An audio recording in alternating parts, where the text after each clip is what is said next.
Hi, algebra students. We are starting another new topic today. We're still not finished with our factoring unit.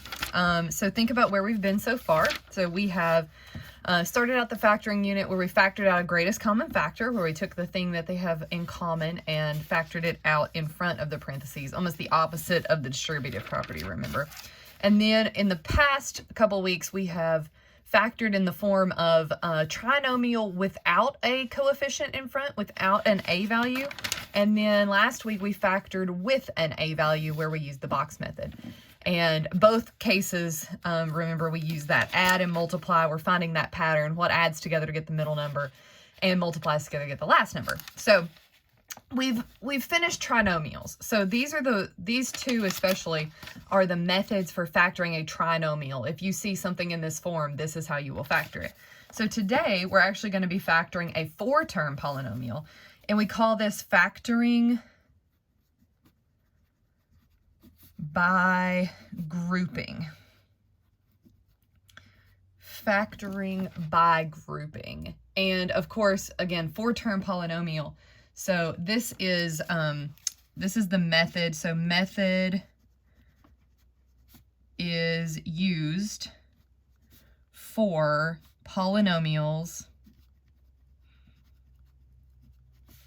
in the form, and they're always going to look like this. It's going to be 4 terms. So it's going to be ax cubed plus bx squared plus cx plus d. So notice again, we've got 4 terms here. 1, 2, 3, 4. We've got coefficients in front of everything. You don't have to have a coefficient in front of anything, but this method works on anything that's going to have 4 terms, again, as opposed to something that's in the form of a trinomial. All right, so let's jump right into it.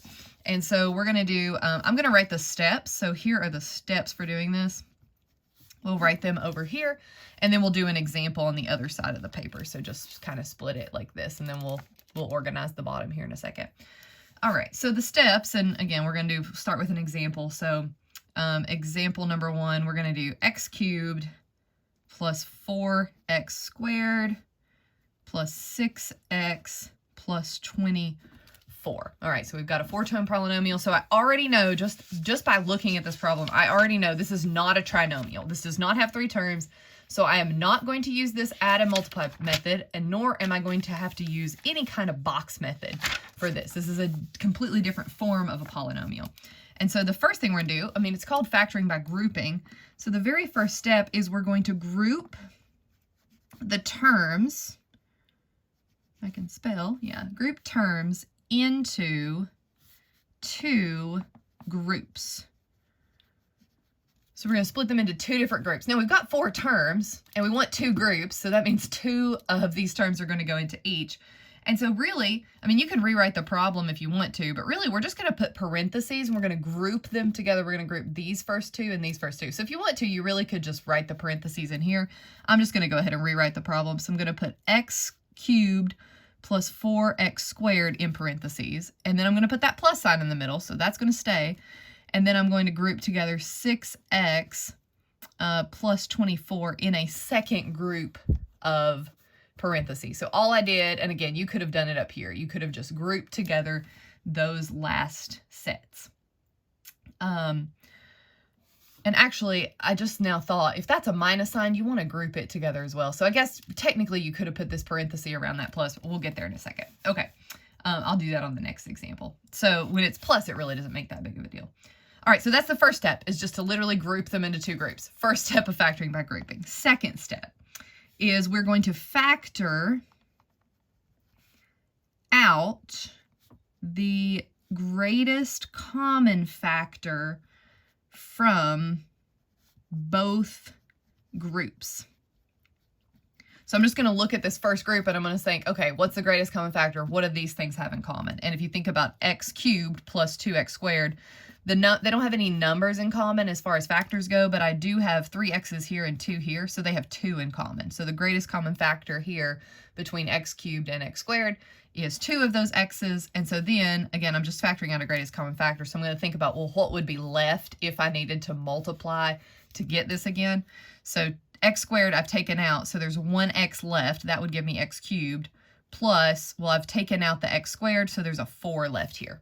All right, so that's just, again, taking the greatest common factor out of this first set. And then I'm going to put my plus sign, and then I'm going to factor out a greatest common factor in this last set of parentheses. So 6x and 24, well, the numbers 6 and 24 have 6 in common. There's no x in common, so I'm just going to go ahead and close my parentheses there. And so I'm going to think about what's left. So there's an x left inside, and then 6 times positive 4 would give me the 24. So again, I factored out a greatest common factor. Now, these problems, these particular problems that we're going to be working, of course, this doesn't work for just any 4-term polynomial. You'll notice, though, that the numbers worked out really nicely here, and they will for the problems that you're given. Because look at what happened. When we have taken out the x squared, notice we were left here with x plus 4. And on this side, the same thing happened. We've got this x plus 4, and that's going to be really important that these things are the same. And again, you'll be given some nice numbers that'll work out this way. So the fact that those come out to be the same is awesome, because here's what we're going to do. We're going to think now about there really being 2 terms here. So like this is a term and this is a term. Really, we've got 2 pieces to this equation now, and we're going to factor out the thing that they have in common, which is this x plus 4. And so what I'm going to do is on the next step, I'm going to write down x plus 4. It's almost like, again, I'm taking it outside. I'm taking it to the front because both of these have x plus 4. And then the thing that's going to be left in parentheses, because x squared is being multiplied by x plus 4, there's going to be an x squared left, and then there's going to be a 6 left. And I'm going to put that in parentheses. And so again, you can think about if that was like, whoa, hang on, what did you just do there? I'm factoring out the thing that they have in common, this x plus 4, I'm moving x plus 4 out in front. And again, you could think about redistributing this. If you took x plus 4, the whole thing, and literally multiplied it by each of these things, notice we would get x plus 4 times x squared, which is what we have here, and we'd have x plus 4 times 6, which is what we have here. So we've used the factoring out the backwards distributive property to just literally take this thing that they had in common and set it out in front. And that is your answer. Those are the 2 things that if you were to double distribute this now, multiply x times x squared gives you x cubed, x times 6 gives you the 6x, 4 times x squared gives you the 4x squared, and 4 times 6 gives you 24. These are the 2 things we multiply together to get this 4-term polynomial. All right, and that's all there is to it. That's factoring by grouping, so that would be your final answer. And so I didn't write it out here, but the step 3 of what we just did right here is to factor out the thing that they have in common. Factor out the thing they have in common. And in this case, again, it was that x plus 4. All right, so let's try another one just to make sure we've got this. So go ahead and you can split your page. And I've got 3 more examples, which is kind of weird because would really be space for 4 more examples, but we're only going to do 3. So let's just do example number 1, and we'll just fit them in as we can. All right, so example number 2. We just did example 1. All right, example number 2, let's do x cubed plus 2x squared plus 3x plus 6. All right, so again, remember, the first step is to group everything together. And as long as they're in descending order. Now, you want to make sure that it's like the cubed, the squared, the single x, and then the number by itself. If these are out of order, we would want to write them back in the correct order. But as they are now, they're just, they're fine. They're in descending order. So again, I told you, you could really just write in parentheses. And I'm actually going to include that plus sign because we're going to do one here in a minute with a minus sign. I'm going to include that plus sign in my problem so that I know that this is a positive 3. All right, so I'm going to put parentheses. I'm going to group the first 2 things together, group the second 2 things. Then I'm going to take out a greatest common factor. So the thing that x cubed and 2x squared have in common is, again, x squared. So that's going to come out in front. I'm going to write down what's left. There would be an x left to get x cubed, and there would be a 2 left to get 2x squared. All right, then I'm going to factor out the thing that these have in common. So positive 3 and positive 6 have a positive or plus 3 in common. And then on the inside, I'm left with I would need an x to get 3x, and I would need a 2 to get 6. Again, you should, at this point right here, you should be like, yes, I'm on the right track, because these two things should be the same.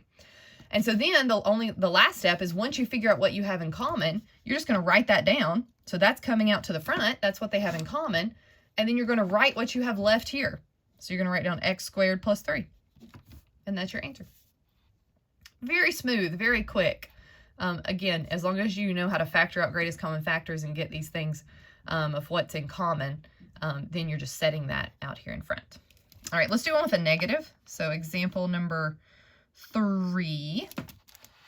Let's do x cubed minus 2x plus 9x squared minus 18. Now, here's one where I was saying, like, before we start grouping stuff together, we want to make sure that these are in descending order.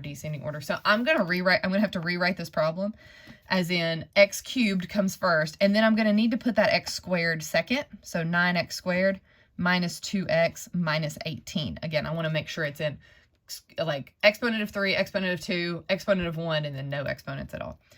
Now I can put my parentheses in, and again, I'm going to include that negative in my set of parentheses before I factor out what they have in common. So x cubed and 9x squared, again, have an x squared in common. We'll do one here in a minute where it's just not just x squared. And then I'm going to write down what I have left. So to get x cubed, I would need another x, and to get the 9, I would need plus 9. So I'm hoping over here that we get this x plus 9 once I factor it out, right? Okay, now I'm looking at negative 2 and negative 18, and both of them are negative. So remember, I'm going to take a negative outside. Especially if this first number here is negative, I want to factor out a negative. So negative 2 and negative 18 have negative 2 in common. So I'm going to write that minus 2 on the outside. And then on the inside, notice what I'm left with. So the negative is gone, right? So here I'm left with x. Again, the negative is gone. So here I'm left with a positive 9, because that would be the only way to get negative 18 back. And that's good. I needed x plus 9 in both cases. So again, I'm going to write down that thing they have in common. And then I'm going to write down what I have left. It's the x squared and then the minus 2 of what was in front.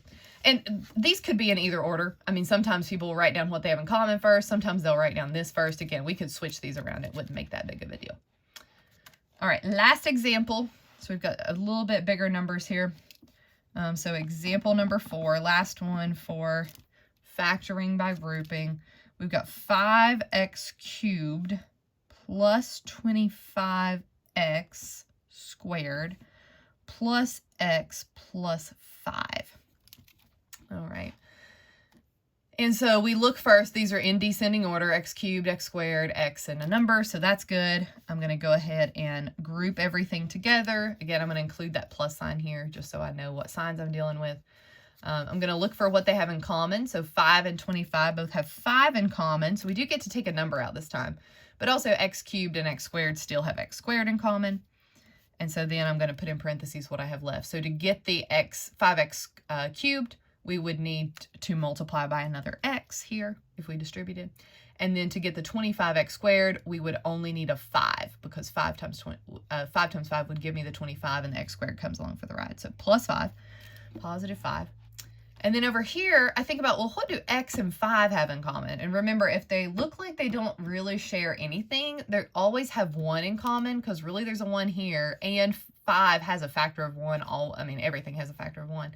So there's really a 1 here. 5 does factor by 1, and it's positive. So outside, I'm going to write positive 1. It's a positive 1 that's getting factored. And you always need a sign here. But then on the inside of the parentheses, well, I took out a 1, which really just leaves the x plus 5, but that was good because that's what I had here anyway. So you do have to factor out a 1, even if it's like there's nothing in common here. The 1 is what they have in common.